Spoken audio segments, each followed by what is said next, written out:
देखा है कि एक बीज के उत्ते तकरीबन 1 लाख तो 1.5 लाख बैक्टीरिया उसदे च आ जाते हैं एक बीज के उत्ते। जैसे ही जमीन के अंदर गया अपने माहौल के चला गया, क्योंकि असी ये जरसूमे पौधे की जड़ों तो ही कढ़े ने, असी उत्थे ही जमीन चो ही लेने।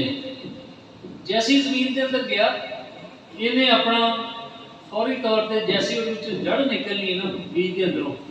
अच्छा एक और चीज़ तुम देखोगे कि तुहाडी जिहड़ी फसल का जमाओ है ना, इसकी वजह ना वो तुहाडी पहले चमक आएगी, थोड़ी जी पहले निकलेगी और तुहानू फर्क नजर आएगा कि यह फसल पहले चली है बाद च चली लगी, एक ही दिन बजाएगी बेशक कोई होगी।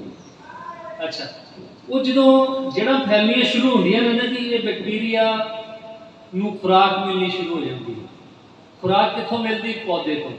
पौधा कितने खुराक बना रहा? पत्तियां च। जो पत्ते बाहर निकलते हैं खुराक बनने का अमल शुरू हो जाता है।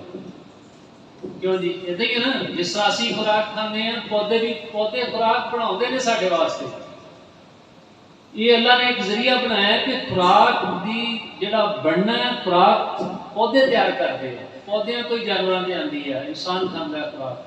ठीक है, असी तुसी दोस्तों जिमीदारा जरा खेती बाड़ी है बड़ा मुकद्दस शोभा है, क्योंकि तुम लोगों की रोजी रोटी का बंदोबस्त करते हो, लोगों वास्ते अनाज उगाते, लिहाजा बड़ा मुकद्दस शोभा है, बड़ा मुकद्दस है जिहदे अंदर तुसी काम कर रहे हो।